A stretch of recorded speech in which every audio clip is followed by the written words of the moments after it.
On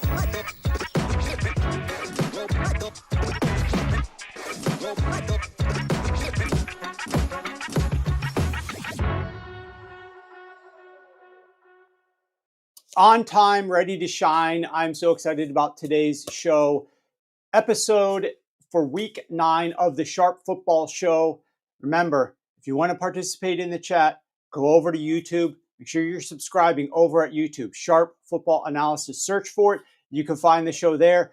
I'll be reading your chats and your comments over here. We'll be able to get into some of that with our special guest, who's going to be Dianna Russini, coming up in about 10 minutes. We're going to be breaking down all the news and information that you need to be aware of. There's a lot going on behind the scenes in the NFL right now. There's a lot of injury news. There's a lot of coaching whispers. There's a lot of play caller changes. We're going to be tackling all of it, and I cannot wait to dive into that with Dianna Russini momentarily. In addition, we've got a ton of great topics to get to on this program. We're going to be hitting on, I think, very, very soon here at the top, a controversial take that I have about Anthony Richardson. I'm hearing a lot of the talk about Shane Steichen. A lot of you guys are chirping about Shane Steichen. There's articles being written in the Indy Star about Shane Steichen. Let's set the record straight here about Shane Steichen and Jalen Hurts and Anthony Richardson. We're also going to be diving into a ton of other subjects here. We've got Matt Eberflus and the end of that game and what he could have done differently with regard to the Chicago Bears, because I got something that I haven't heard many people talk about, but you know who didn't get it wrong? Cleveland Browns. Faced with the same situation, they made the right decisions and the right choices. We also got a very easy fix. You guys are going to be amazed by this. Maybe the Jets will see this. Who knows? They play Thursday. If they make this one change, they're going to win the game against the Houston Texans. One change for the New York Jets that will win the game, and it's simple. It requires almost no thought. Quicker thought, but almost no thought.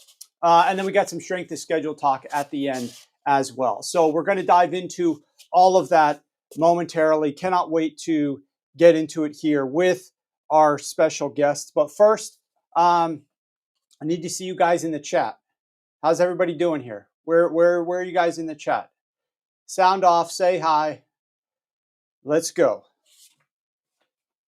We just saw a great Monday Night Football game. Ready to rock and roll here on Tuesday. So let me just double check one thing here before we get started.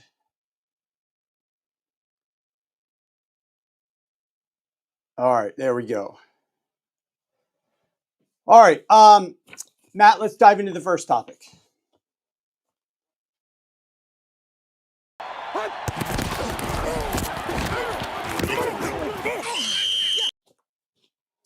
Shane Steichen has tried just about everything with Anthony Richardson, and it sort of seems like his patience is running out. For the first time, he has been non-committal as to who his starting quarterback is going to be for the upcoming Week 9 game. And that has created a big stir and big problems for a lot of the people on Twitter and a lot of people in the media over in Indianapolis. I want to walk through what's going on in Indianapolis with Anthony Richardson.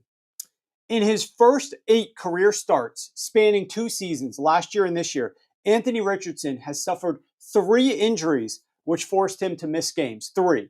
First, it was a concussion.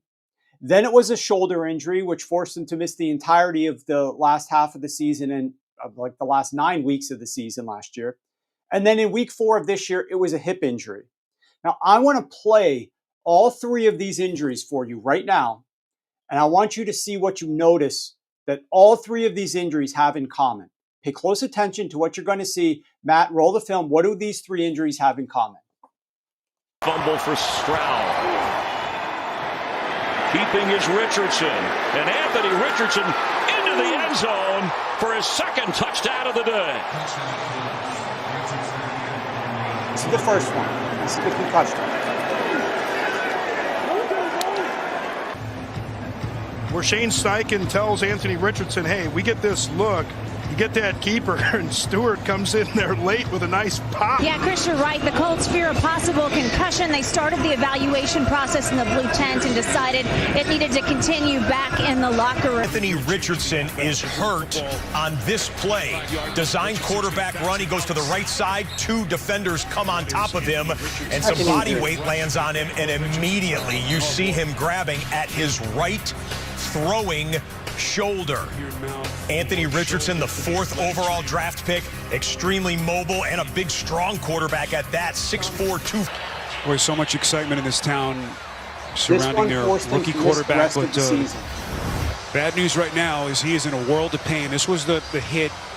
See Harold Landry driving him into the turf, lands on that right throwing shoulder, and he was wincing in pain. Sound off. And he is still in pain as they continue to look at him. What you notice that's similar between all three of these injuries.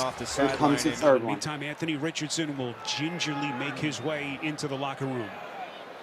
Yeah, that is not a great look. If you're the Colts, really. There's number 3. Richardson breaking free. Football came loose. Who's got it? Looked like Patrick Queen had a chance. No signal yet to pile on. Who's got it? But that is a great strip from Deshaun. All right, what do you guys think is similar about all 3 of these injuries? And Joe Flacco is going to come in and take his first snaps of the season, and you can see the grimace. Anybody got any guesses? What is similar about all 3 of those injuries? What's similar? Here's the answer. All of those were running plays, designed run plays. None of those were passing plays, okay? Anthony Richardson is getting injured for multiple games, missing time due to injuries on designed run plays. Now I want to look at his game log, and I want to talk through a few things here. Matt, pull up the game log. Okay, this is his career game log, spanning 2 years in the NFL. And we're going to talk through a variety of things here with the game log. But there's the first thing that I want you to pay attention to is off to the right. You're right, Exile Cultivation, designed runs. I don't know if the chat's a little delayed here, Matt, or what's going on, but I'm seeing all these comments in the chat a little bit late compared to how I'm talking. But at any rate, what I want you to pay attention to is Shane Steichen is running Anthony Richardson, his rookie season, 10 times a game. 10 times a game. The yellow highlights are the games that Richardson starts and finishes, but loses. The green highlights, which there are a couple in 2024, those are games that Richardson starts and finishes but wins. Okay? So the other games are games that he got injured in, or the games that are blank, obviously, are games that he missed due to injury. It says did not play or inactive because he was injured. All right? He was running him 10 plus times a game last year. And then he was getting injured. And so he starts the season off of an injury to his throwing shoulder, ramping him up. The first couple of games this season, he was averaging 5 runs a game. In week 3, ramps him up to 8 runs a game. In week 4, he had 3 runs through the first 10 minutes. He's on pace for double-digit runs, but he gets hurt 10 minutes into the game. The next game back, which is week 7, down at the very bottom of the screen there, you can see highlighted green, he has 14 runs. Do you see a trend here?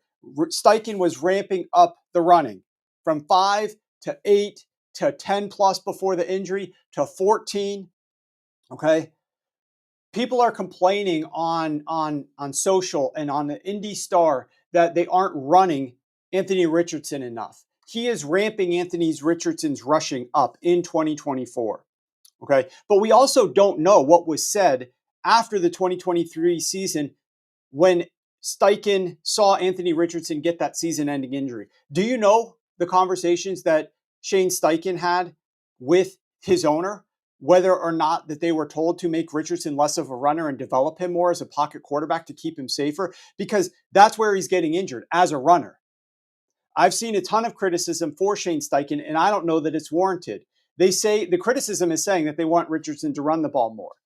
Shane Steichen, obviously, let's go back, was the OC for Jalen Hurts in 2021. Hurts averaged 9 runs a game in 2021. You see at the top of the screen, what was Richardson averaging in the games that he started and finished?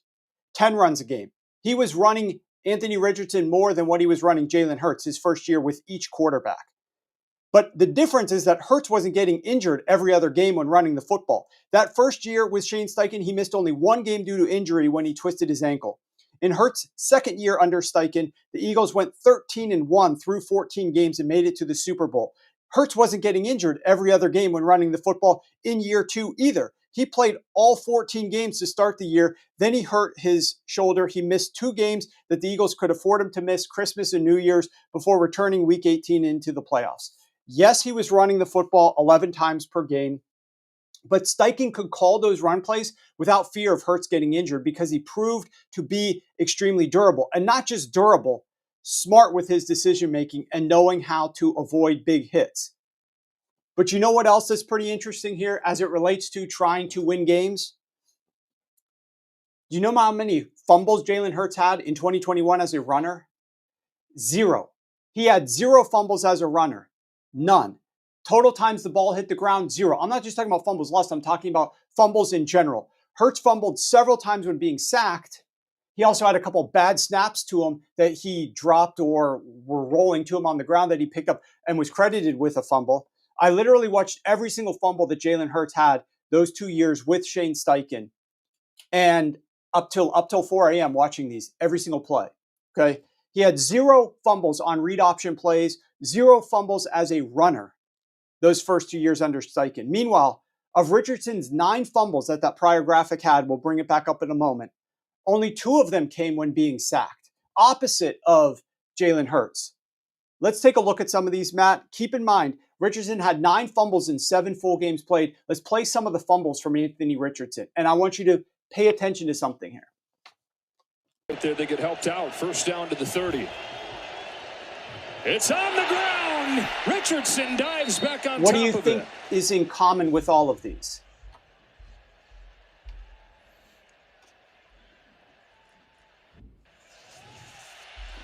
Richardson breaking free. Football came loose. Who's got it? Looked like Patrick Queen had a chance. Slide more and take more precautions than he said, but if I'm one-on-one, we saw what he's going to do. Second and goal. Fumble on the exchange. The ball pinballing around on the turf. Helmets flying. Miami for the Indianapolis Colts right now. Third down and 4. Richardson lost a handle on it. These aren't Anthony Richardson dropping back to pass, getting sacked and fumbling the football. This is Anthony Richardson on these designed run plays, fumbling the exchange, dropping the football, fumbling it here when he's actually running with the football. There's 2 downfield runs where he fumbled it as well. Okay, these are problems for Anthony Richardson when he's fumbling the football. Matt, go ahead and bring that graphic back up real quick. Okay, far right column, you can see second to the left, second to the right, the fumbles. He's got 9 fumbles in 7 full games played. The other thing I want you to pay attention to is the magenta, if we want to call it that, rectangle in the middle of your screen. Anthony Richardson has played 1 full game where he completed more than 50% of his pass attempts, and that was his first game as a rookie where defenses don't know what's coming to him. After that very first start, in 6 full games, Richardson has never completed more than 50% of his passes. That is insane.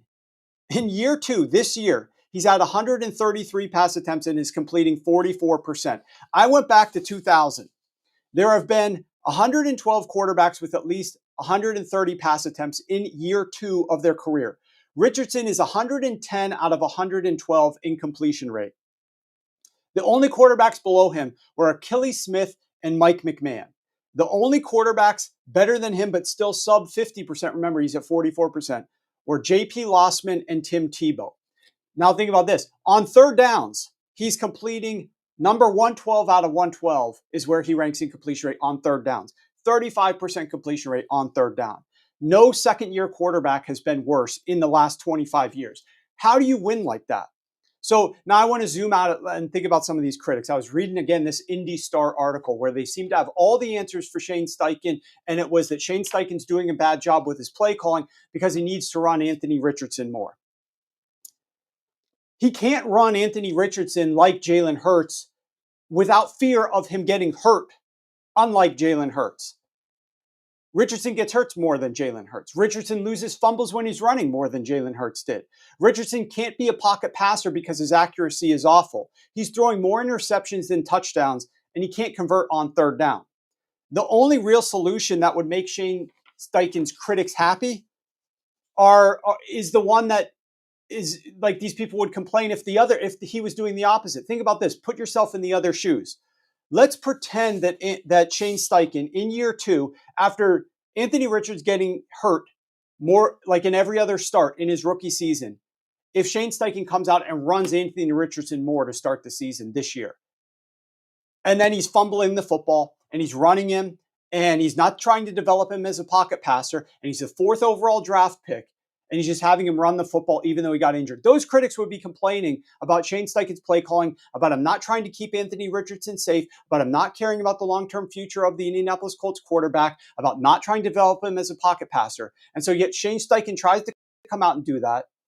And because Anthony Richardson is terrible at passing the football down the field, these critics are back in yelling at Shane Steichen because he needs to run Anthony Richardson more, even though I've already described that he's running Anthony Richardson at rates close to what he was running Jalen Hurts if you zoom out and just think about the context of how things are happening and when he's getting injured and those types of things. So this is the first time that Shane Steichen is now non-committal about what to do about Anthony Richardson. He sees his team going 2-1, including beating the Pittsburgh Steelers when Joe Flacco is the quarterback. But he sees his team struggling to get any type of wins and maintaining any type of offensive consistency when Anthony Richardson is the starting quarterback. It's a tough call.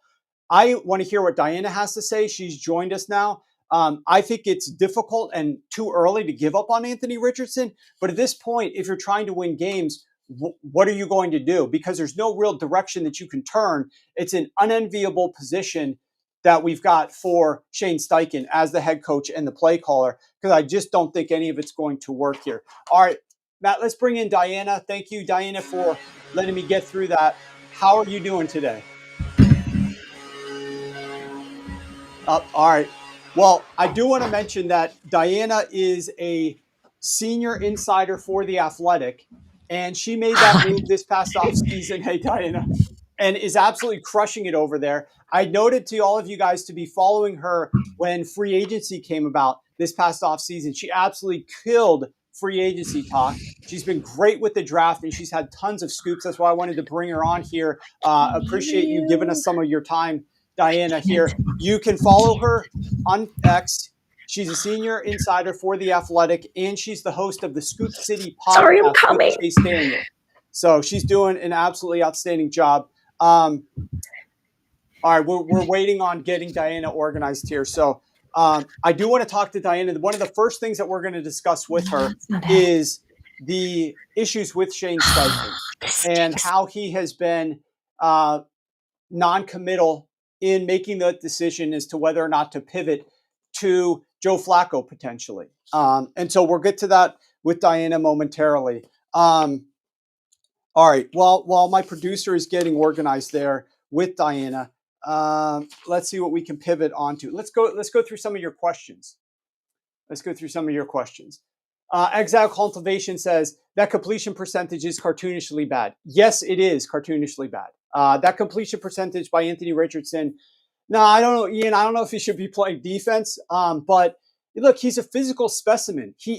They say, and I read some of the quotes from this article about him being open to running the football more. And he said he thinks he's a great passer, but obviously we know that he's not really yet.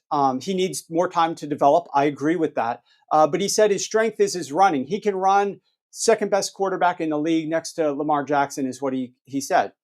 He's great at running, and he's a dynamic threat when he runs the football. The problem is the fumbles you can't overcome. You know, you can hope that you recover them, but the fumbles are game-changing moves, and he gets injured all the time. And so what are you going to do when a quarterback is simply not available due to injury? You can't call the same number of run plays that you were calling with Jalen Hurts. I mean, you just can't do it. Jalen Hurts knows how to get out of bounds. He knows how to slide. He knows how to get down. He knows how to avoid contact. Anthony Richardson just doesn't, and he's proven that time and time again.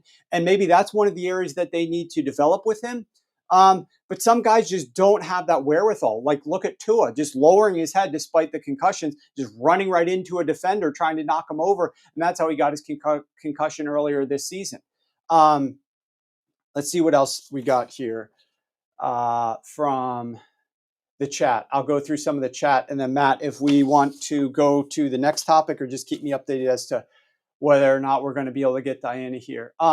So Tyler mentioned he always leads with the throwing shoulder, and he's got to be more careful about the way that he's running the football. And if you don't have him running, he can't be a pocket passer, obviously. So you've got to incorporate elements of the running. Let's see, Danny Dimes' level of fumbling. Yeah, that game last night. Look, I'll throw it back. That one play at the goal line where they had all the offensive line aligned there on the left on the 2-point play, that play is probably a walk-in 2-point conversion if they just block the one guy that they need to block. But the offensive line isn't paying attention to the snap count and lets the guy through. After the game also, remember that that TJ Watt sack late in the game, which really got the Giants out of field goal range, I believe.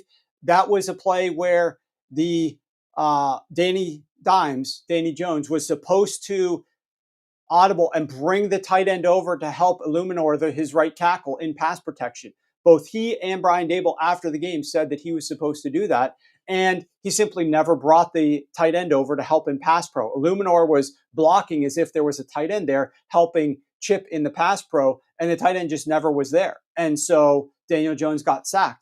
There are issues with, you saw them, maybe you didn't, but there was a play late in the game where Brian Daboll sends on the 12th man to get the 2nd and 3 to be a 1st and 10 so that he has enough time to then march down the field, force a 3 and out, get the ball back with 2 minutes before Daniel Jones obviously throws an interception, but they had driven to like the Jets, they had driven to the Steelers like 40-yard line or so. It's tough for Brian Daboll. And people out there make comments like, well, it's Brian Daboll's own fault. He brought back the quarterback. Let me just tell you this. Maybe some of you guys don't know this, and we could talk to Dianna potentially. Not every single coach is actually the one who buys the ingredients and makes the decisions as to what happens with the players. Remember that old Bill Parcells quote about he's not the guy who's buying the ingredients? Oh, we got Dianna. All right, let's bring Dianna back. Dianna. Hi, guys. There you are. We're at the grocery store. We're buying the groceries. That's what we're doing here. We're buying the groceries. We appreciate your time. Host of the Scoop City podcast with Chase Daniel, killing it over on The Athletic. Did a great job. Basically, you've been there for just over a year, right? Or maybe just under a year. You absolutely crushed free agency. You crushed the draft, and you're crushing the season. And that's why we're really excited to talk to you. First question for you, Dianna, is about this Anthony Richardson stuff. So I know you've got a little bit of information. Shane Steichen, for the first time, he's been non-committal about what to do with his quarterback. Is he going to go Joe Flacco? Or is he going to go Anthony Richardson? Every single other time he's been pretty clear he's going with Anthony Richardson. What are you hearing? Yeah, let's definitely, if we have time, go back to the Giants, because I liked what you guys were talking about. And I like the questions that were being asked about Daboll's power in that building. But in regards to Indy right now, there's a lot of conversations about a quarterback switch, right? Obviously, we saw what happened with Anthony Richardson taking himself out of the game because he was gassed, something I don't think any of us had really ever seen before, not because it has never happened. No one's ever admitted it. Right. That was the first time we saw a player, a quarterback, the starting quarterback, say, yeah, I was tired in that moment. Honest, yes. Perhaps maybe just not the smartest thing to say out loud in that moment. And I think there's some concern, right? Because not only is that a bad look for him as a leader, he hasn't been playing great. And when you take a look at the numbers compared to what we know Joe Flacco has been able to do. But in terms of Anthony Richardson as the player, being the guy in Indy, you've got ownership, you've got GM Chris Ballard, you've got their head coach Shane Steichen. They're all in on Anthony Richardson. They love him. The team loves him. They want this to work. So when you look through the prism of Anthony Richardson, you have to sort of wonder of, look, this is an amazing opportunity for you. You're getting all the support from your team to be the guy. How are you showing up for them? How are you making sure that you're being the leader out there, being the toughest guy on the field when you know everyone around you is making these sacrifices physically to be at their best? I think the Colts are better than their record says. And I know you bring up Bill Parcells. I know he would tell me to shut up because that's not how it works, right? Your record is what your record is. I just think that there have been opportunities that have been missed. They're a tough football team. And I think that with Joe Flacco sitting there, Warren, think about how many teams in football right now would love if Joe Flacco was on their bench. Let me rephrase that. We'd love for him to be their starter right now, right? Miami. And Mike McDaniel probably regrets telling Joe Flacco's agent, Joe Linta, no, we'll pass on you. Definitely regretting that. Now knowing, that Tua, obviously Tua's back now, but before that, they could have used a couple of wins there. So look, I think Indy's in a good position because they have Flacco there, and we're going to know today. Actually, I'm assuming in a few hours here what direction they're going to move in, because I know that there is a belief around the league that Joe Flacco gives them a better chance to have success. Yeah, there's no doubt. I think Joe Flacco does give them a better chance. The question becomes are you stunting Anthony Richardson's growth by not getting him the reps? We know that he didn't get a lot of play time previously. He was going to be very raw, and then he's been injured a lot. The problem is if you play him in the optimal way to play him, which is letting him run the football, do all the read option, and then drop back to pass a little bit, he's getting hurt that way. So how do you dial that back enough to keep him healthy versus letting him go? Are you hearing anything about just Anthony Richardson's development in general, just his pure, around the league? Are people now thinking that there may not be this future with Anthony Richardson for the Colts? Or are people thinking that it might be time to pivot off of him for good? Or is everybody realizing that he still has a shot here to potentially do something, but we're just not sure the best way to get it to happen given how he's played thus far and how he's been injured? Yeah, I think it's a fair question, right? Because we see when he's throwing the ball, he's not having a lot of success right now. When he is mobile, there's concern that maybe he's going to get hurt. He's only had 10 starts. But this is a player, when you talk to defensive coordinators and even DCs that this team has faced this year, they believe he's talented and he's still a threat with his legs specifically. So there is no jig is up on him or maybe he isn't as talented or good as the Colts once thought. I haven't gotten that sense at all, that there's been lack of belief that he can be a star in this league. I just think it's going to take more time, which nobody likes to hear. No organization likes to lean into because everybody wants the CJ Stroud experience. They want it to hit immediately. They want the Justin Herbert experience hit immediately. I just think with the development of him and his background and his experience, and with Shane Steichen, they've got the right head coach. They've got the right guy teaching him. I just think there just needs to be a little bit more patience here, and fingers crossed that he can stay healthy. Is a great subject to then pivot to and talk about something completely opposite. Speaking of not having the time and not having the head coach, we move to the New York Jets. They don't have time, they can't be patient, and they don't have a head coach. They already fired him. But what are you hearing about the New York Jets' current status? They've made moves this season. Woody Johnson said this was the best team that he's ever had. Then they go out and they continue to add to it this during the season.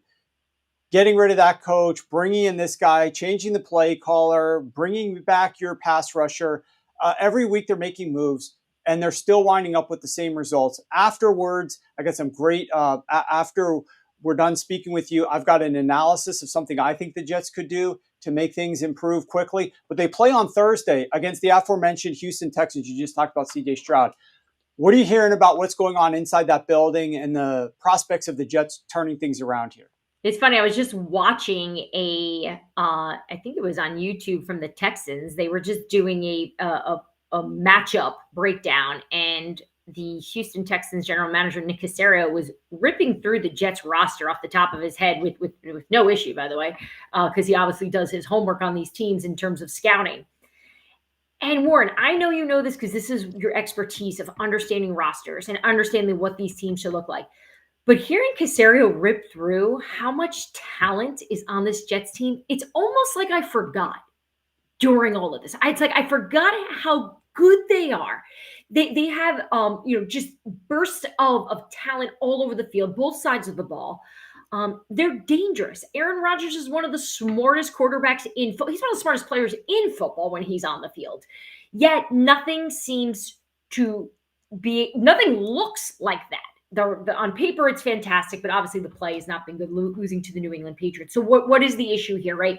I think almost every single week we're seeing the same problems that go back to pre-Robert Saleh, right? So obviously the defense is taking a step back here because Saleh is no longer overseeing it all, right? So credit to him. He's an excellent coordinator on defense.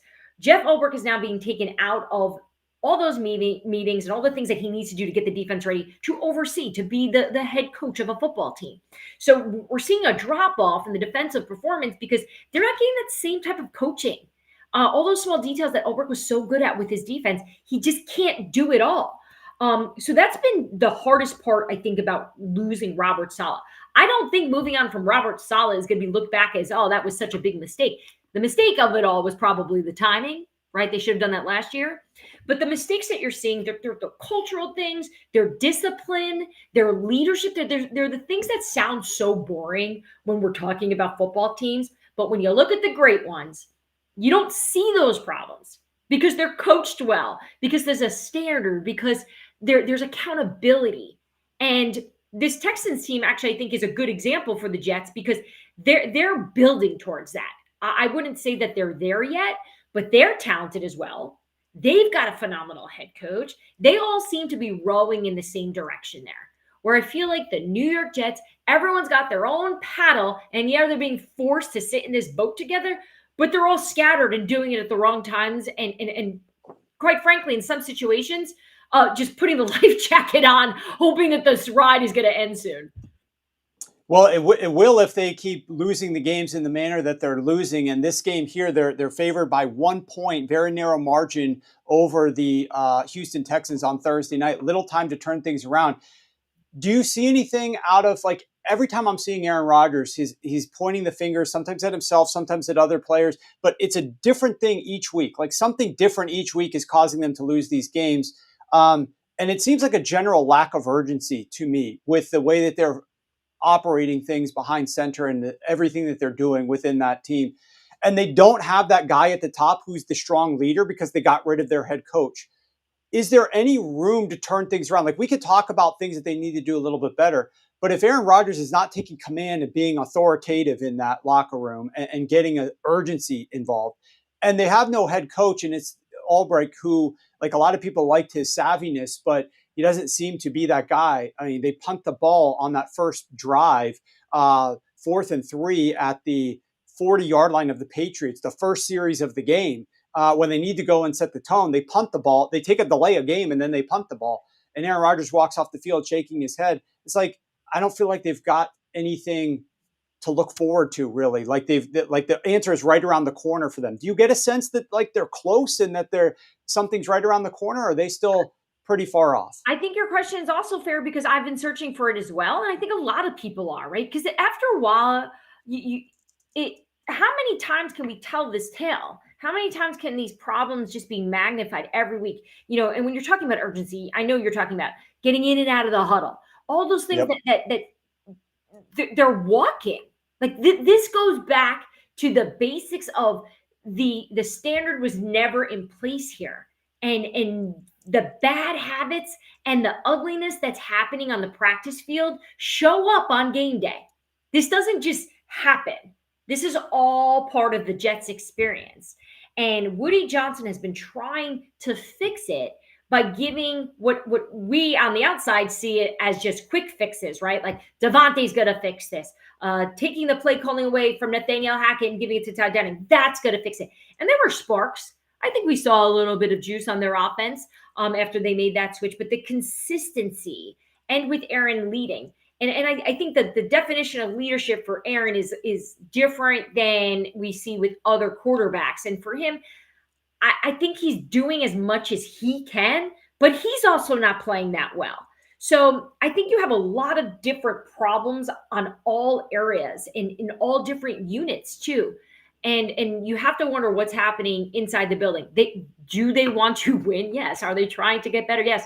But you have an owner who's livid right now, who is livid with how this has turned out, because the hope was, let's give Aaron Rodgers everything he could possibly need to have success. They did the right thing by bringing in Aaron Rodgers. I will never, criticize the move. I think that was smart. I think by not allowing the right people to coach and lead this team is always going to be looked back as the biggest mistake Woody Johnson made. Yeah, absolutely right. I think the coaching and the play calling, and from the offensive perspective, it's hard to work with Aaron Rodgers. I understand that. He's had issues with prior play callers, but bringing in guys that are just going to acquiesce to what Rodgers wants all the time. Exactly. It's like a respect thing too, right? Like Aaron needs somebody that's going to coach him in a way that's going to tell Aaron, we're not doing that because that's not what we're doing. And I'm the coach. You're the player. And credit to Saleh in terms of trying to find ways to fix the offense in the offseason. He reached out to Cliff Kingsbury. He reached out to Arthur Smith. He reached out to Luke Getsy. He reached out to Eric Bieniemy. He tried bringing these guys in, but he couldn't give any of them the offensive coordinator position because it belonged to Nathaniel Hackett. So those 4 guys, where are they? They're all coordinating somewhere and having they're all almost having success, right? I mean, obviously Cliff, look what he's doing. Arthur Smith last night, look what he's doing. That offense is looking exactly like what Arthur Smith wants an offense to look like. He's finding ways to win there. So look, I'm trying to help find, for the fans at least, ways that they can stay optimistic here. And I think the thing that they can perhaps get excited about is, it appears that Stefon Diggs won't be playing on Thursday Night Football for the Houston Texans. Maybe that's a helpful advantage for a defense that should be better. Yeah, that's fascinating about them trying to bring in these other play callers, but Nate Hackett obviously being there and being Aaron Rodgers' handpicked play caller. Talk to us a little bit about what's going on in Pittsburgh. We see Russell Wilson making such a big impact there on the downfield passing game. How did that decision get made by Tomlin? How is that being, initially it was received, it wasn't he's made the right decision here. Some people were pushing back that they should have kept Justin Fields because the team was winning. Tomlin saw the bigger picture here, needed to get Russell Wilson incorporated. How have you seen him getting incorporated there into the offense, and the way, what do you view this team's trajectory moving forward? So the week that he declared privately that Russell Wilson was going to be the starter, and it was getting out a little bit. I think most people figured it out. Like, all right, he's taking all the starting reps. He's starting. But remember, they were trying to keep it in-house, and then George Pickens came out and said it. Yeah. That was on a Friday, and I remember talking to so many people around the league that day about other topics, and somehow they all came back to talking about what the hell is Mike Tomlin doing, right? He's one of the most respected head coaches in football. Very few people question him, and everyone, it appeared to me, it felt like everyone was questioning him. I knew there were people in the building questioning him, people in the locker room who were questioning him. And yet he comes out on Sunday Night Football with Russell Wilson as the starting quarterback. A little rough at first, but from what we've seen the last 2 weeks, this appears to be the best decision. They're winning. Now, I do think there's going to be an opportunity here where we're going to see both quarterbacks on the field, right? There's going to be a package for Justin Fields. Why wouldn't there be? It's smart to put him in some of those goal line situations where he can, his legs are what make him special. Tomlin admitted that to the media. Like, Russ doesn't have it like that. Like, this is the X factor that Justin Fields brings.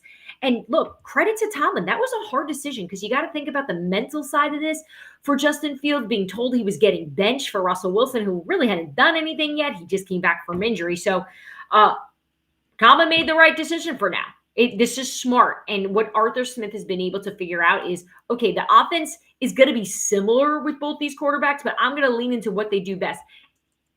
Russell Wilson's one of the best deep ball passers in football right now, right? And Arthur's calling plays, just deep shots, taking advantage of George Pickens' tremendous talent and running the ball. Like, it sounds so basic, but when we look back at all the years where you saw Pittsburgh struggling on offense, you kept going, why can't the coordinators figure this out? It doesn't have to be that hard. And guess what? Arthur Smith walks in and makes it look pretty easy. And now Russell Wilson looks like a stud again. He does. Absolutely great ball placement on that one sideline pass to Pickens last night. Talk to us now a little bit about the Kansas City Chiefs. This is a two-time defending Super Bowl champion, Dianna, and they've continued to add players during this trade deadline period. After losing players, right, to injury, their offense has been obviously very problematic thanks to losing all those wide receivers. So they bring in DeAndre Hopkins and they just go after, and they bring in Uche on the defensive side of the football.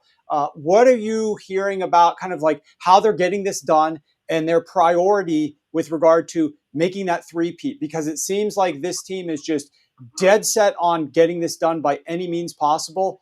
And they're well on their way to at least getting that number one overall seed for the AFC to make it easier for themselves. So we always talk about the idea of being all in, right? And when you talk to Kansas City, they never look at it as all in for this year.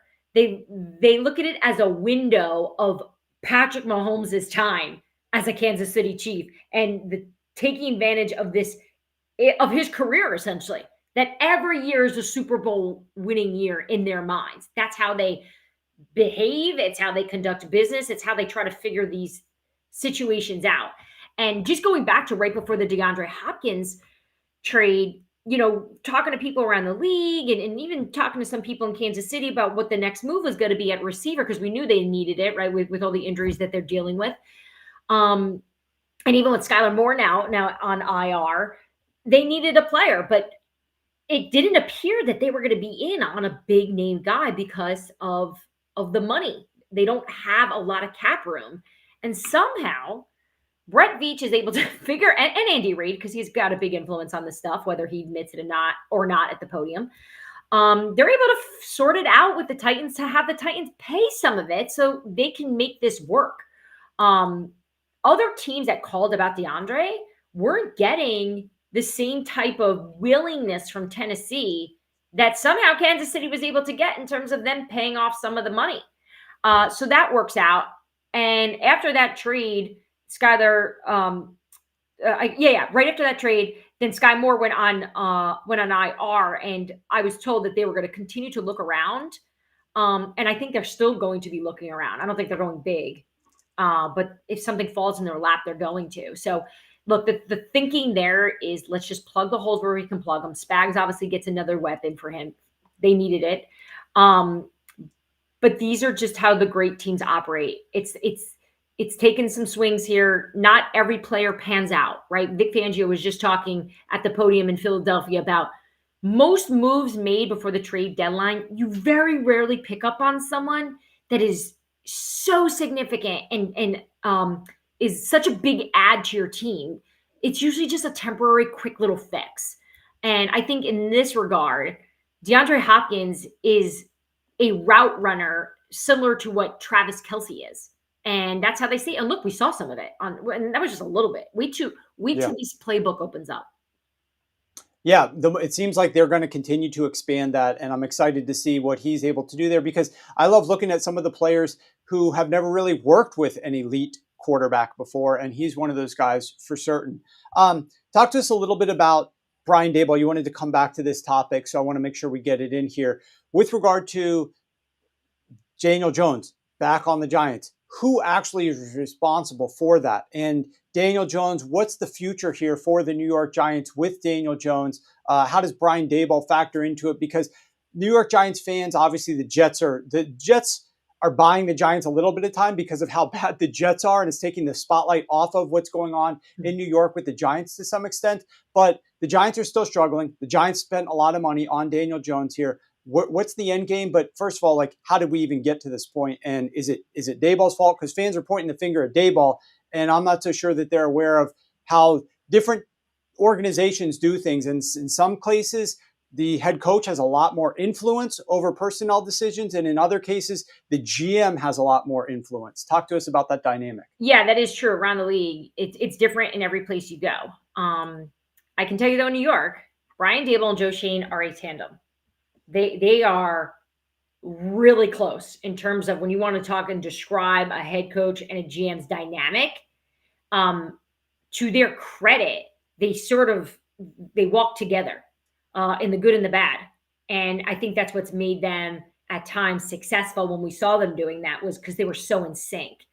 I think their personalities are actually really similar too, whether you realize it or not. I know we've only seen some sides of Joe Schoen on camera, and Brian Daboll being very emotional and outward with his feelings on the sideline. They're actually very similar in that regard, which is a strength and a weakness, right? Because sometimes the GM head coach dynamic, sometimes you're better off having a little bit of the opposite to help the other. But you got these two fiery guys in New York who want to win so badly, who want to make it work. And you talk about the decision to let Saquon walk. They made that call together. You talk about the decision to sign Daniel Jones. They make that decision together. This is not in a vacuum where Joe Schoen is in his office down the hall and Brian Daboll says, well, you let me know what you decide and I'll coach those guys up. That's not how that works in New York. They're in it together. And look, they may not agree on it all, right? Like I have a hard time believing that Brian Daboll, who is quite brilliant on offense and has proven that over the years, was really pumped to lose Saquon Barkley. I know Bill Belichick spoke about that, and we know that they have a very close relationship.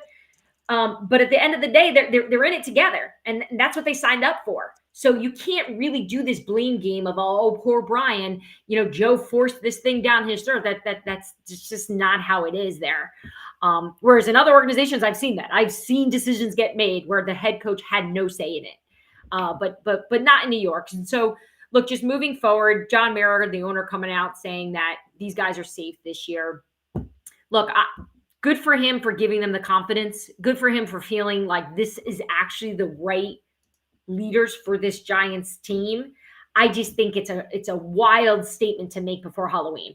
Like you don't even know what they're able to. In fact, we know what they've been able to do just based on this record, right? But I think the hope is that if they can get the right quarterback in the building, that all these thoughts and all the brilliance that I think Brian can bring to an offense will show. He just needs a guy to operate it. But some of the other moves that they've made that Joe Schoen has done hasn't been exceptional. But to them, it's good enough. And we will see, because we've all been doing this long enough and we've all watched this long enough, that sometimes you're safe, the vote of confidence is actually the kiss of death. So we'll see if John Mara sticks with his word. Yeah, absolutely. And with regard to Daniel Jones, it sounds like you're of the mindset that this might be his last year in New York, and they're going to be looking for a new quarterback who Brian Daboll can work with a little bit better, who might be able to play to some of the strengths that Daboll is looking for at that position. Is that correct? Yeah. Here's the thing about Daniel Jones too. Guys around the league will always tell me, even I interviewed Saquon Barkley this summer and we were talking about Daniel Jones and he's like, gosh, I know it's so hard for you to get this because you're looking at the results, but I'm telling you, he's so good. He's a good quarterback and he's tough and he does all these things. And I want to believe Saquon, I do, and I want to believe other people around the league who have told me that too. That's not even coming from a player. It's coming from people that do this for a living in terms of coaching. But the results are what we're judged off, and the results haven't been good. And so I do think this is going to be a decision that the Giants are going to have to make at the end of the year that could possibly, result in them moving on from Daniel Jones, considering that they've only scored one touchdown at home over the last 4 games. Yeah, very sad in that regard. And the home fans certainly can't be happy. They've struggled at home for a little while now with this regime. Last question to get you out on, Dianna. I've taken a personal affront with the way that the NFL is doing this fine system here. They put into law the hip drop tackle a couple of years ago. They put into law the lowering the crown of the helmet to make forcible contact, these types of penalties. And they just do not call them at all in the games. But then what they do is a week later on Saturday, while everybody's watching college football, they come out and they fine these players a ton. Through week 6, they had fined players around the league roughly $2 million on things all over the place like face masks, where they aren't even calling these penalties in the games. They're not called penalties. But then they go back and they review the tape and they decide that they want to fine a guy for a face mask. And I'm curious your opinion being so connected with players or coaches around the league as to, I mean, these things aren't impacting the results of the game necessarily because they aren't penalties, but in some cases they should be called penalties that the refs are not calling that do impact the game. And then they have the gall to go back and fine these players. Yeah. What is your sense as to how fair this is or what might happen in the future? Because I think the more people are aware of this, a lot of my listeners were not even aware that this happened until like a week or two ago. I'm making it a point to mention this quite frequently so that we can get some changes as it relates to this. But what are you hearing? Yeah, let's start with face masks. Okay, so I'm gonna take a shot here and tell you that that's going to be added to replay assist after this season. Nice. I think that's going to be something we'll talk about. I'll come back on the show if this starts to get some momentum into actually being Love it. A real thing. In terms of hip drop and lowering the head, the league had said that they are just going to handle this as fines, right? That was something that they've kind of communicated to all the different teams, and obviously the players don't love it, the way that's being held. But I think we're just at that point right now. That's how they want to handle it because in their mind, it's too difficult to officiate. So we'll see if they make any changes there. I know just talking, it's funny when you talk to different organizations, they do have different feelings about it. You know, you have teams that like Detroit, right? They've had some examples of I think some questionable tackles there, but you know, you have some that are going to be really fierce against it and want it to be called and penalized more. But I do think that's just something that for right now, the only answers we're going to get on that is you're not going to see it called in games. You're just going to see players get fined. And that's how the league for right now, that's how they want to deal with it. Well, first of all, I'm super pumped to hear that you believe that face masks are going to be reviewable via replay assist. I think the replay assist, Dianna, is a great thing to pivot to because it gets the calls right in real time. We don't have to go to commercial breaks with the whole challenge system and everything. Just come in and get it right, especially when we're going to see a replay on live national TV where it shows that the correct call was not made on the field. Like, let's just correct the clear and obvious error, which these refs are human. Let's get it right. That's all the fans really care about is getting things right. We want to see the correct plays called. We don't want to see refs influence the game for one team or the other and the impropriety that people think that could be coming. If we get the calls right, then you don't have to deal with that. The more they can do that, the better. That's a great outcome there. I'm excited. We definitely will have you back on as we get closer to that decision that's going to be made potentially. But we really appreciate your time, Dianna. I know you're very busy. Thank you for taking so much time to talk with us. I know the fans up in the chat really have enjoyed hearing from you. Make sure all of you guys are following Dianna on X. Get all of her articles and updates over on The Athletic. And of course, be following her podcast, the Scoop City podcast. How is that going, Dianna? Your first year doing it with Chase Daniel. How are you enjoying that experience? It's awesome. It's so fun because Chase knows so much. He played on 7 different teams. I know you guys listening right now and watching are probably like, well, he wasn't that good. Chase is incredible because he's been in the rooms with some greats, with some amazing head coaches, with some amazing quarterbacks, Sean Payton, Drew Brees, Justin Herbert. He's been around it. So he's just got a great perspective on how it should be. And, you know, I just feel like there's so many different outlets right now where you can get football. Chase has guts. Like, Chase will call it out. And sometimes even, like, Warren, you've known me for a lot of years now. I'm pretty outspoken. Chase makes me uncomfortable sometimes. I'm like, I can't believe you said that, because he feels so strongly about the way the game should be played and the way it can be played at a high level. So it's been a blast.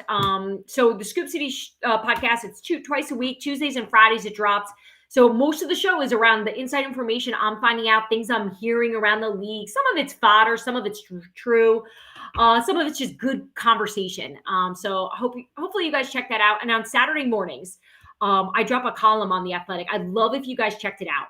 So I basically hit the wave before the Sunday news, right? Because everyone waits for the Sunday drops, right? We all sit on our phones waiting for the big news. I'm trying to get ahead of it. So on Saturday morning, you guys check out The Athletic in my column. You can see some scoop and news and things that you may want to know about your team. All right, absolutely. And I will make it a point this upcoming Saturday to retweet that into my feed so that everybody can go check it out. Dianna, you've been super supportive of my work in the past. I see over your left-hand shoulder, you've got your own copy of the 2024 football preview book. I've got mine over my left shoulder as well. Just really appreciate everything that you do. And thank you so much. We will definitely, all the guys that are listening to this chat and the show, we'll go check out the Scoop City podcast and your articles on Saturday over at The Athletic. All right, cool. Shout out to all the guys in the chats too and the ladies. Thanks for having me on. This was so fun. I'll be back hopefully. Awesome. We will for sure have you. Thanks, Dianna. Yes. All right, guys, that was awesome. Dianna is so great and obviously generous with her time. So I hope that you guys support the work that she's doing over there at The Athletic. It's hard to make a move, I'm sure, going from a big powerhouse like ESPN and starting something new over at The Athletic. And for some people, you're not going to be able to crush it. I believe Dianna has absolutely crushed it, making that transition and just taking on so much more. But you have to build it up. I know that for a fact. You have to build up the show just like we're trying to build up this show. So hopefully you guys support people that are doing great work around the league. And Dianna is obviously one of those people. So make sure you're following her on X. I've got a lot of great information to get to here. We've got some more film that we're going to be digesting momentarily. But first, I do want to mention that Halloween is in just a few days. And we are running a massive 50% off sale. The coupon code is SPOOKY. You can get 50% off if you want to join us just for this upcoming week, week 9. If you want to join us for the rest of the season, you get 50% off the rest of the season. This is a big Halloween sale. We rolled this out last year at this time, rolling it back this year, 50% off anything on the website. It's a site-wide discount code. Last night we went 4-1, hit our only elevated prop. Year to date, NFL plus college football over on Sharp Football Analysis. We $100 better is up $9,484, counting every single cent applied to juice and everything like that. So a great season continues over at Sharp Football Analysis. Look forward to this upcoming week, week 9. Use coupon code SPOOKY to get 50% off. All right, now I want to pivot over into something that I haven't heard a lot of people talk about with regards to Matt Eberflus and the way that Chicago Bears game ended. I'm not going to belabor this one very much, but I do want to dive into real quick what Kevin Stefanski did with the Cleveland Browns end of game scenario. And then we're going to juxtapose that against what Matt Eberflus did with the Chicago Bears. So I'm going to go ahead. I'll talk over this a little bit. But Matt, why don't you roll what happened at the end of the Cleveland Browns-Baltimore Ravens game? Including the Cincinnati game this year. Jackson out of the gun, just dumps it off to Hill. Hill's got great speed.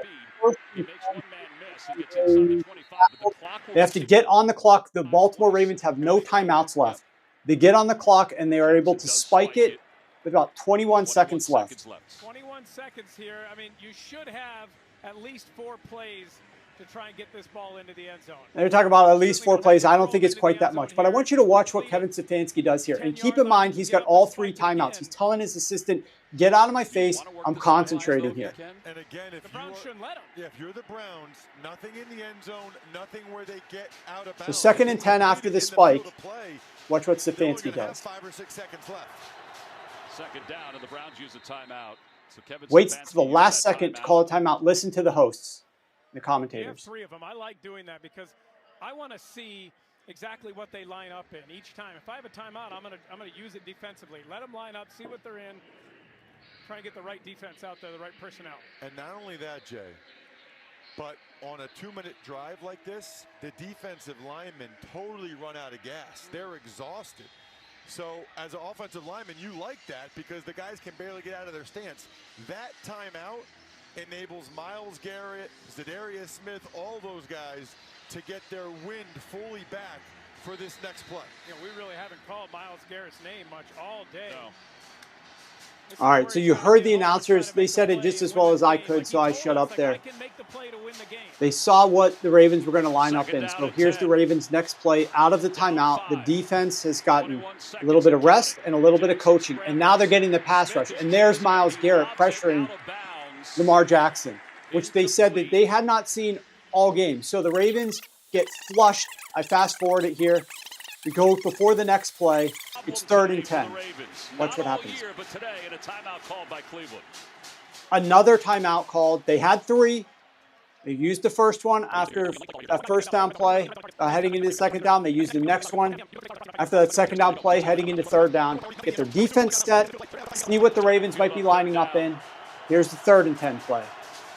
Jackson out of the gun. Pressure's coming. Once again, pressured by the defense, pressured by a pass rush. They're rushing the 4 guys.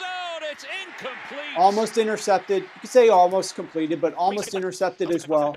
They used that timeout. Here we go again, right before the 4th down play. 3 seconds to play, and the Browns call timeout. The final timeout. So I'm going to cut it off here. You guys know what happened. The Baltimore Ravens did not get it done. But what did we see? We saw a head coach doing everything in his power to help his defense. He had the timeouts. He called the timeouts. He got the defense set. He got the defense rested. They figured out their strategy, their game plan.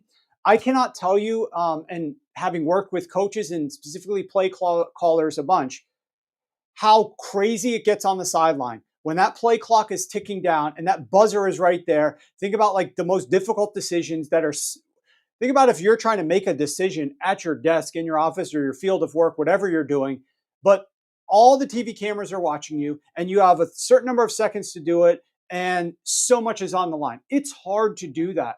And so if you've got that timeout, why wouldn't you use that timeout?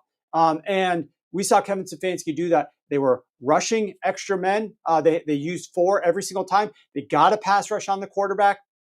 So now I want to go and juxtapose this to what happened the final 2 plays for the Washington Commanders and what Matt Eberflus is doing for the Chicago Bears. Pull that up, Matt.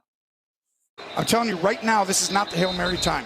This is where they're going to be way 6 back. seconds left. I'm throwing. The Commanders called a timeout. So the Commanders are going to line up how they want to line up and approach this play. But it's 10-yard out. You can get to 12. Bears have 3 timeouts. Eberflus has all 3. Get yourself into a possible chance for the Hail Mary. So get up here and run an out route right now. Throw it. There it is. They rush 3. So Tony Romo is absolutely right. They did exactly what Tony Romo said that they were going to do. Matt, are you able to pause this at all? From the throw before. Now, I might bring in Mariota because his ball doesn't have quite the velocity he's had in the previous weeks because of the.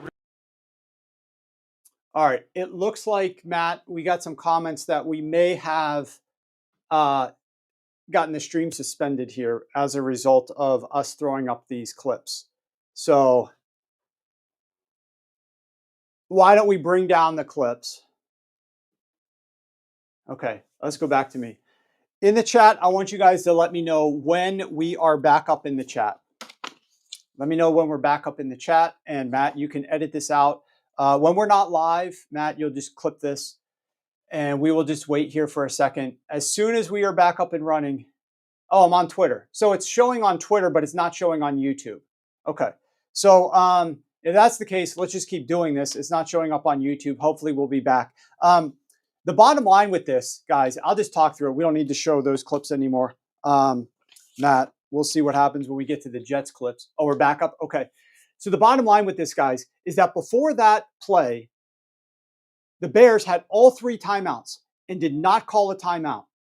And they got the quick out. The Bears were rushing only 3 guys, and they're using a guy to spy. Now, in what world do we think Jaden Daniels is going to be running with a football beyond the line of scrimmage here with 6 seconds left, like to do anything? I mean, it's nonsensical to spy Jaden Daniels. It's nonsensical to rush only 3. And why are you not calling one of your 3 timeouts that you have left with 6 seconds left? You do not get to go redeem those for a drink ticket at the bar to drink while you're playing the slot machines after the game. Those timeouts are gone once the clock hits 0-0-0. So I don't know what they were doing. Matt, are you able to bring that back up and we can run through the final play? Or are we lost on that? I'm telling you right now, this is not the Hail Mary time. Jump this ahead is where they're going to be way to back. after this first play. This is the game, and it's hurting more now. Comes There we down go. to one last Go back play. before this one. So there's a chance I'd bring in a backup. Okay. He says he's okay. But 24 seconds left on the play clock. Thrown up a deep He's got ball 3 twice timeouts. today. Both Eberflus times has McLaurin, 3 and one time timeouts. it worked. So here you go. He's gotten hit He throughout still the is not game. calling a It's hurting timeout. more now. His defense, keep in mind, he's got one of his guys standing with his back to the field, taunting the crowd. Eberflus has 3 timeouts. He is not calling any of these timeouts. And we see what happens. Now, the way that this is tipped and who's responsible for guarding him, we know, all right, you can cut this off, Matt. We know that the guy who was taunting the crowd, Tyreek Stevenson, should have been covering Noah Brown, and the touchdown wouldn't have happened, and he's claimed responsibility for all of that. Where is Matt Eberflus's responsibility in not calling these timeouts? I have not heard people discussing the fact that he did not use any of those timeouts. That is Bush League coaching. That is just, maybe Bush League's the wrong terminology.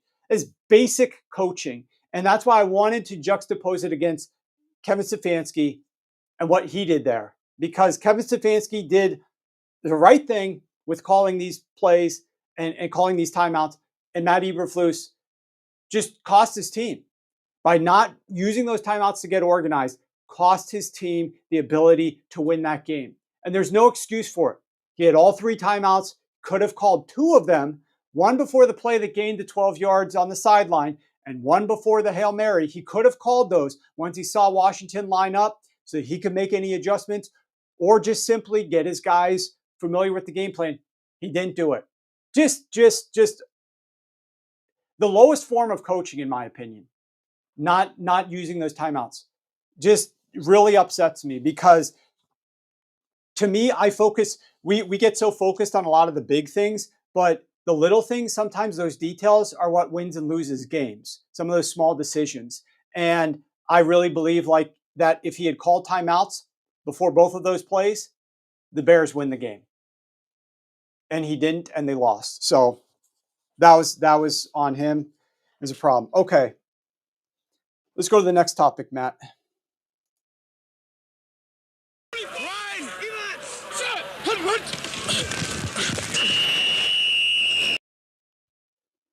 All right. This one, I really hope you guys are watching this one closely. This one is a fascinating one about the New York Jets. The New York Jets right now are laying 2 points, 1.5. Some spots it's 1. Some spots it's 1.5. Some spots it's 2. On Thursday against the Houston Texans. All right, Matt, bring this up. I want to watch.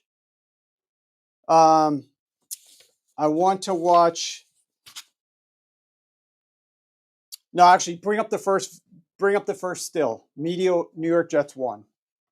Okay. Here's what I want you to see on this graphic. On the x-axis is EPA per play when the teams do not huddle. This is only in the first half. We'll get to the full game later. When the teams do not huddle, they're operating quick without a huddle, versus the EPA per play on the y-axis is when the teams do huddle. They get into the huddle, they come out of the huddle, they're calling their play. The Jets are the number 1 offense in the NFL when they go no huddle. The number 1 offense in the NFL when they go no huddle.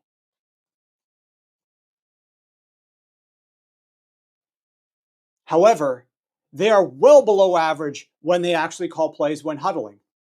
Here's the stats.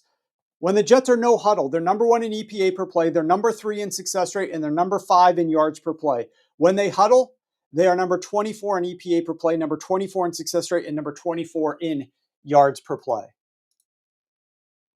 Absolutely insane why the New York Jets are not hurrying up here at the line of scrimmage, given these numbers, and with the understanding that this is so much more efficient for them. It's night and day different. And you can see that there are some teams that are similar to that. Teams like the Rams or the Seahawks, but nobody's even close to the New York Jets. And the reason I've got these different lines, just so you know, is the orange line that's running at a diagonal is like the 0-axis line, where you are no different whether you're huddling or you're not huddling. Your EPA per play is absolutely no different if you are along that orange line that's running from lower left to upper right. The further away from that line at a 90-degree angle you are to the right, that's the advantage you're getting. See that blue arrow that's pointing to the New York Jets? that shows a massive advantage. The longer that arrow is, the bigger the edge is to when you do go no huddle. To the left with the yellow arrow, that's the bigger advantage it is for when you do go and huddle up before your plays. So the Jets not only are number one, they have the biggest edge, the biggest delta in terms of being more efficient when they are huddling. Now let's go to the next graphic, Matt. So this is quarters 1 to 3. So now we're expanding the sample size, and I'll just cut to the chase and I'll tell you that even if you go to all 4 quarters, the Jets are so much more elite. And I like to get rid of the fourth quarter because sometimes teams are in desperation mode there in the fourth quarter. But if you look at all 4 quarters also, the Jets are number 4 in EPA per play, number 3 in success, and number 7 in yards per play when they are not huddling. And when they do huddle, they're number 20 in EPA per play, 21 in success, and 22 in yards per play. It is not close how much more efficient they are when they choose to huddle the football, to huddle with the ball. Now, I don't think I sent this one video over to you, Matt, because I was running out of time this morning. But I do want to bring, before I get into the Jets punting decision, I do want to mention that there were plenty of times, and actually I should have sent this. This is on me. Do you guys realize that in the first quarter of the game, the Jets burned through all 3 of their timeouts against the New England Patriots? In the first quarter, I think there were still 1 or 2 minutes left in the first quarter where they called their 3rd and final timeout. It's because their play calls are getting in too slowly, and I'm watching it, and I went back last night, again, I was up super late, watching the Jets in their huddle, how they're getting the play in, when they're huddling with the guys, how they're motioning the players. Everything is so, it's like Aaron Rodgers, all right? Aaron Rodgers, he's RELAX, just relax. You see him in the press conference. You see him on the Pat McAfee show. Super measured, super calm. Everything is copacetic, man. We got to figure it out. We got to get better. There's room for improvement. It's all like very measured. But he needs to be fast out there on the field. They need to demand to get the plays in and out. They need to move in the huddle with much more urgency than what they're doing. It cannot be the way that it's been. You cannot waste 3 timeouts in the first quarter because you're slow to get the play in. You're slow to move guys around. You're not quick or urgent. You're not demanding excellence there from the whole operation. That's what's failing this team right now. They are one of the slowest. If you look at this team over the course of the last 3 weeks, the slowest operation in the entire NFL. From a real time per play getting in, they're the slowest operation in the entire NFL. And that graphic clearly showed it is not helping them. It is not helping by being that slow. They are so much more efficient offensively if they are running the no huddle. If they're just not even wasting time huddling and they're just trying to go fast. So the New York Jets are going to play the Houston Texans on Thursday night. If you want the Jets to win this game, send the Jets this clip. They better get in no huddle and they better get their plays in and out quicker, and they're going to have a ton more success. And this is what I was teasing at the top. Super easy fix. It requires almost nothing. And it's just about being quicker, making your decisions quicker and getting to the line of scrimmage quicker and calling those plays quicker. Being more efficient and productive at the line. Stop wasting until 1 second is left on the play clock to snap it. Stop waiting until 15 seconds left when the communication cuts off in the headset to get out of the huddle. They need to be a lot more efficient here and quick and go tempo. Stop with this RELAX. It's TEMPO. Tempo. Get up there, get that play out, get the play called, get the ball snapped, and let's keep this offense moving. Okay? Tempo, tempo, tempo for the Jets, and they'll have a lot more success. Here's one play, though, that I want to bring up. Matt, why don't you roll the play about the Jets punt? And you see they got the matchup that they wanted, but Jeff Ulbrich certainly feels like he likes their chances here on 4th and short. Certainly, Lazard has been one of the security blankets, but I think no doubt you have to look towards and make sure you account for Devontae Adams here on 4th down. There would be about a 59-yard field goal. Play clock down to 0, so they're not going to snap the ball here. And it's a delayed game penalty against the Jets. 5-yard penalty. 4th down. And then watch his body language. high-fiving the guys. Yeah, good job, guys. Great job. He will send out his punt unit. Listen to what they say here. here. Defense to jump. Listen to what the announcers say. Frustrating start for the Jets. You get that short field with the 40-yard punt return by Gibson. And they go 3 and out. I couldn't quite tell. It almost seemed by Aaron Rodgers' reaction, his shaking his head, that they wanted to snap the ball and maybe not just go for the jump off sides. Marcus Jones back deep for New England, and Thomas Morstead. Punt almost blocked. Nearly got to him. And the Patriots get the ball. Remember, they were at the 40-yard line, I think. The Patriots get the ball at like their 24-yard line. Okay, so, Matt, you can pull it down now. But did you hear what those announcers were saying there? Like, the Jets had a 40-yard punt return. They forced a punt at the this is the start of the first quarter. They force a punt from the Patriots. You know, this is a team that needs to get motivated. They need to start out fast. They force a punt. They have a 40-yard punt return. They have excellent field position, the Patriots side of midfield. And they go 3 and out, and they have 4th and 3, and they decide not to try to attempt it, and they get a delay of game penalty and then punt the ball back, and their head coach is standing there high-fiving the players as they come off the field. I mean, what are we doing here? This is why I was talking to Dianna about this head coach and his replacement coach. They're clueless. This operation from the top down in terms of who's calling the plays, how they're calling the plays, what their strategies are, a clueless program there in New York right now. And I know they got rid of Robert Saleh, but their offensive coordinator with Nate Hackett was clueless as well. And Dianna is 100% correct. They do not have the proper coaching for this team to have sustained success.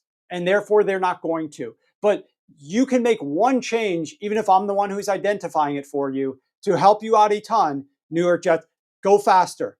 Stop letting the clock run all the way down. Go faster, and you're going to have more success. But, just the most frustrating program that they've got up there.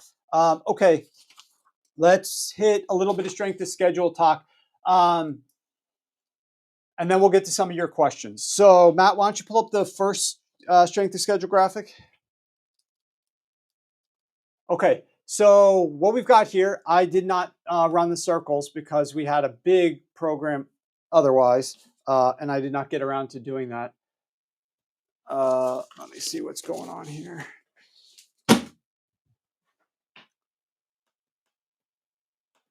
Okay.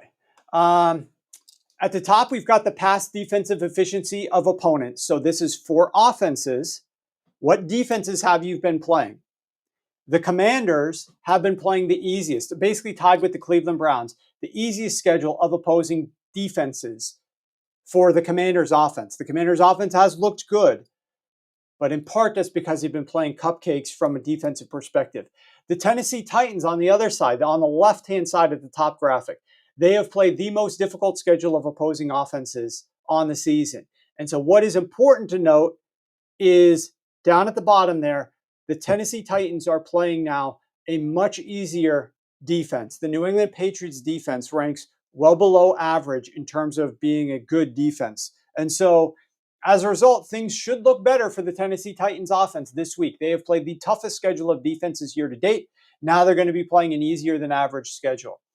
Unfortunately, though, for teams like the Indianapolis Colts and like the New York Jets, who have played 2 of the top 3 most difficult schedules of opposing defenses, those schedules this upcoming week are still very difficult. The Indianapolis Colts, with most likely Anthony Richardson, Dianna says we may hear some news about that this afternoon. The Indianapolis Colts are going to be going up against the Minnesota Vikings. What do we know about the Minnesota Vikings defense? They love to blitz and they get a bunch of pressure. Now, they haven't been as good. They lost their last game, obviously. They're on like a 2-game skid here, I think. But they are certainly a very good defense. The Colts have been playing some good defenses, but it's not going to get any easier on Sunday Night Football when the Indianapolis Colts travel to Minnesota with one of the best home field advantages to take on the Minnesota Vikings. On the other side of things, it's going to get a lot more difficult for the Baltimore Ravens and the Cleveland Browns this week. The Baltimore Ravens have played one of the 5th easiest schedules of opposing defenses, and now they're going to be going up against the Denver Broncos. Now, the Denver Broncos, on the next graphic we're going to see, there's a nice little juxtaposition there because the Denver Broncos have been playing some cupcake offenses and cupcake quarterbacks to allow them to rank as highly as they have defensively. But that's who the Baltimore Ravens will be playing. Baltimore right now laying 9 to 9.5 points at home at 1 p.m. early kickoff against the Denver Broncos. Cleveland Browns, obviously, they're going to be going up against LA Chargers. Now, the same type of thing could be said about the Chargers as was said about the Denver Broncos defense. The Chargers defense has been playing some easier than average schedules of opposing offenses. So why don't we get to that graphic now, Matt? The past offensive efficiency of opponents. See over there on the right, fifth one in. The Denver Broncos on the top graphic, they have played the 5th easiest schedule of opposing offenses year to date. And now they're going to be playing the number 1 most difficult, best offense in the NFL, hardest for a defense to play. That would be the Baltimore Ravens. So a big time shock to the system of the Denver Broncos defense having to go up against such a good offense because they've been playing good on that side of the ball against one of the easiest schedules and not very many good quarterbacks in that slate. So now they're going to be dealing with that with Lamar Jackson. Over on the left, you can see that there really aren't nearly as many teams that have played really tough schedules of opposing offenses, good quarterbacks that now have like cupcakes this week. The closest one that gets there would be the Tennessee Titans. That defense has been playing above average schedule of opposing offenses and now is going to be playing the worst offense, the New England Patriots in the NFL. And they're going to be doing that with the Patriots likely starting Jacoby Brissett. We will see if that ends up being the case. So things should look better for the Titans defense. Things should look better for the Titans offense. The Tennessee Titans right now are laying 3 to 3.5 points at home against the New England Patriots at a 1 p.m. kickoff. So that's really the long and short of strength of schedule this week. We will be publishing a new article back on strength of schedule up at the website later this week. I want to say, what's today? Tuesday, probably Wednesday or by Thursday at the latest. Some good strength of schedule analysis up on the website. We have just started to roll out our worksheets as well, our detailed game previews up at the website, Sharp Football Analysis, if you want to go check those out. I believe our editor, Ray, literally just published the Saints at the Panthers. That write-up, the Texans-Jets write-up is already out there as well. Get to some of your questions momentarily if you guys have any questions. But I do want to remind you, once again, use coupon code SPOOKY. It's our 50% off site-wide Halloween sale. We're having a great season, our best season through 8 weeks that we've ever had. We're at the midway point. All the records on the website are updated. We're going to, I think we need to add this week's records in there. So they're updated through week 7. We'll get week 8's records up there on the Sharp Football Analysis records page. You can find that on any page. There's a link to it. And you'll see what we've been doing from a win-loss perspective on the season. But it's been our best season that we have had through 8 weeks. $100 better is up $9,484. And you can get 50% off anything. You want to try it for 1 week? Do 50% off a 1-week package. You want to try it for a month? 50% off a month package. You want to get it at the best deal and the best savings for the rest of the year? Use the coupon code SPOOKY for 50% off the rest of this season. All right. Anybody have any questions here?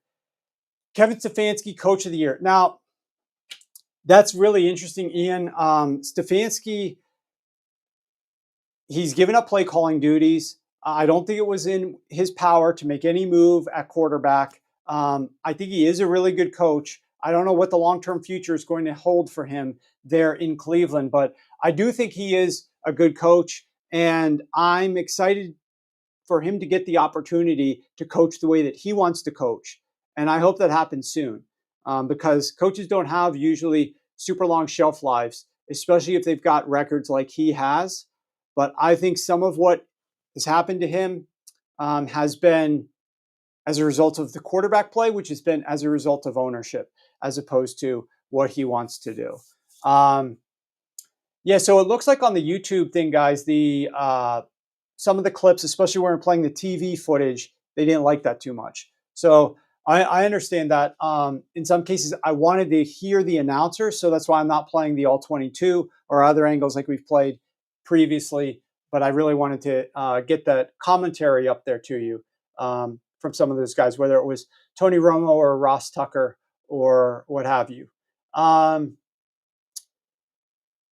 Monken line up? Okay, Exile was asking a question previously about Monken lining up in the same formation. No, he made some minor adjustments. So there are, like, it's not going to be the same exact picture from a defensive perspective, but generally speaking, they're going to have the advantage. I think having that time to prepare and set your defensive strategy, get your pass rush guys a little bit of rest and let them go is the way to go. And so I don't know why on Hail Marys, we saw the Minnesota Vikings, it was the Detroit Lions go after Sam Darnold in a Hail Mary situation. And I believe they actually rushed 5 and sacked them pretty quickly. Sorry, I think I banged my drink into the microphone.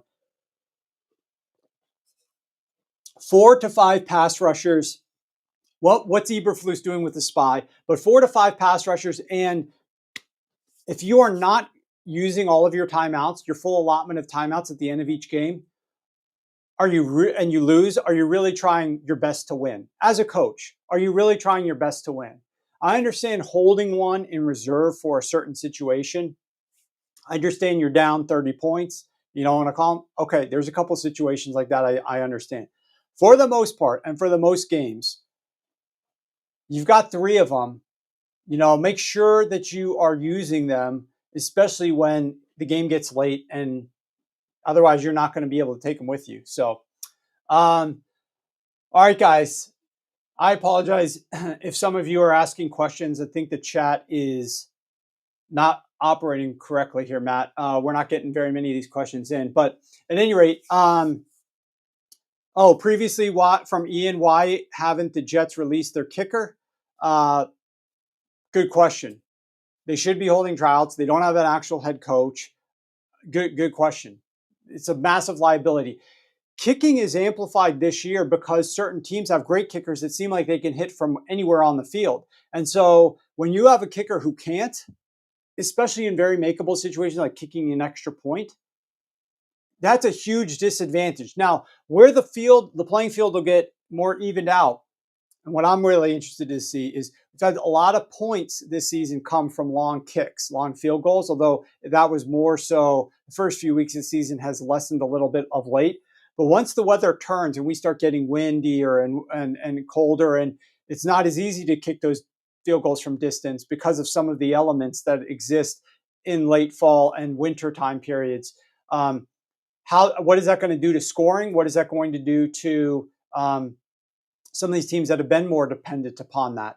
I'm really interested to see how that plays into it. So start thinking along those lines as well.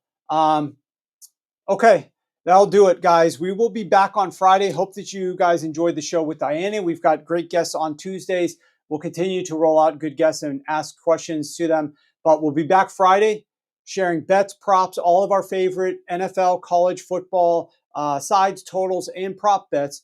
Will be on the show Friday at noon Eastern. So if you're watching this on X, make sure that you go over to YouTube and subscribe to the Sharp Football Analysis channel. Like it, give us a thumbs up on this show, and hit that bell. We really appreciate that. Thank you for supporting the show as we continue to grow, and we'll see you guys on Friday at noon Eastern.